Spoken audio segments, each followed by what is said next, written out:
नहमदुहु व नुसल्ली अला रसूलिहिल करीम अम्मा बाद फ़ाउज़ु बिल्लाहि मिनश शैतानिर रजीम बिस्मिल्लाहिर रहमानिर रहीम। तमाम तारीफ़ें अल्लाह ताला के लिए जो तमाम जहानों का परवरदिगार है। लाखों करोड़ों अरबों खरबों क़यामत तक के लिए दरूद और सलाम हो हमारे प्यारे आका हज़रत मोहम्मद मुस्तफ़ा सल्लल्लाहु अलैहि वसल्लम पर। प्यारे आका करीम सल्लल्लाहु अलैहि वसल्लम ने फरमाया, मेरे सहाबा सितारों की मानिंद हैं। हज़रत बिलाल रज़ियल्लाहु ताला अन्हो। एक दफ़ा प्यारे नबी सल्लल्लाहु अलैहि वसल्लम ने फरमाया, 30 रात दिन मुझ पर इस हाल में गुज़रे कि मेरे और बिलाल के लिए खाने को कोई चीज़ ऐसी ना थी जिसको कोई जानदार खा सके सिवाय इसके जो बिलाल ने अपनी बगल के नीचे छुपा रखा था। हिजरत नबवी के कुछ अरसा बाद हज़रत बिलाल रज़ी अल्लाह ताला अन्हो ने अपना घर बसाना चाहा, लेकिन उनकी हालत ये थी कि शादी की इस्तात न थी। इलावाज़ी वो हुस्न ज़ाहिरी से भी महरूम थे। सबसे बढ़कर ये कि एक गरीब उद्दयार थे, मगर इनमें कोई खूबी थी, वो सिर्फ ये थी कि शम्मे रिसालत के परवानों में से थे। उनको तवक्को न थी कि उन जैसे मुफलिस और गरीबुल वतन हबशी ज़ादे को शुरफाए अरब में से कोई अपनी लड़की का रिश्ता देने पर आमादा होगा। लेकिन उनकी हैरत की इंतहा न रही कि जो ही उन्होंने शादी की ख्वाहिश का इजहार किया, तमाम मुहाजिरीन और अंसार ने जो शुरफाए अरब का खुलासा थे, उनके सामने दीदा और दिल फर्शे राह कर दिए। हर एक ने बसदे खलूस आगे बढ़कर कहा कि आपको अपना ख्वाहिश बनाने से बढ़कर हमारे लिए कौन सी इज्जत हो सकती है। यहाँ तक कि उन साहिबे रसूल को रिश्ते का इंतखाब मुश्किल हो गया। हज़रत बिलाल रज़ी अल्लाह ताला अन्हो शाम के जिहाद में शरीक होने के लिए मदीना से चलने लगे तो अमीरुल मोमिनीन हज़रत उमर फ़ारूक रज़ी अल्लाह ताला अन्हो ने उनसे पूछा कि बिलाल तुम्हारा वजीफ़ा कौन वसूल करेगा? तो उन्होंने जवाब दिया, अबू रदीहा, क्योंकि रसूलुल्लाह सल्लल्लाहु अलैहि वसल्लम ने मेरे साथ उनका जो रिश्ता अख़ुवत कायम की फरमाया है वो कभी नहीं टूट सकता। हज़रत बिलाल को बदर से लेकर तबूक तक तमाम ग़ज़वात में रहमत आलम सल्लल्लाहु अलैहि वसल्लम की हमरकाबी का शर्फ हासिल है। ग़ज़वा बदर में वो आटा गूंद रहे थे कि उनकी नज़र उमैया बिन खल्फ पर पड़ी।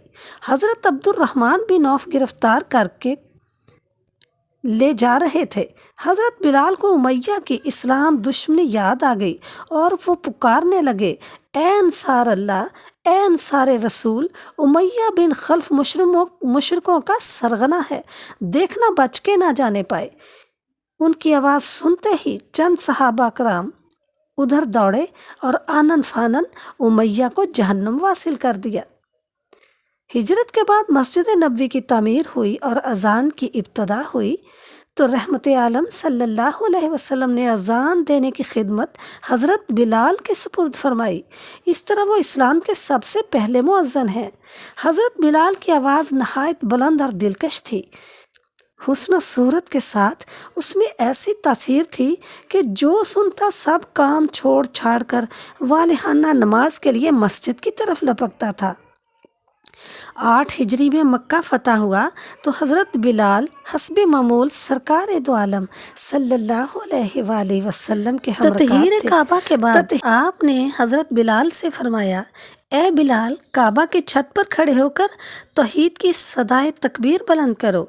हज़रत बिलाल रज़ी अल्लाह ताला अन्हो ने हुक्म की तामील की। जब वो अपनी दिलकश आवाज़ से अशहदु अल्ला इलाहा इल्लल्लाह और अशहदु अन्ना मुहम्मदुर रसूलुल्लाह पुकार रहे थे तो ज़मीन और आसमान पर सन्नाटा छाया हुआ था। 11 हिजरी में सरवर कायनात सल्लल्लाहु अलैहि वसल्लम ने सफ़र आखिरत इख्तियार फरमाया तो हज़रत बिलाल पर गम व अंधों का पहाड़ टूट पड़ा।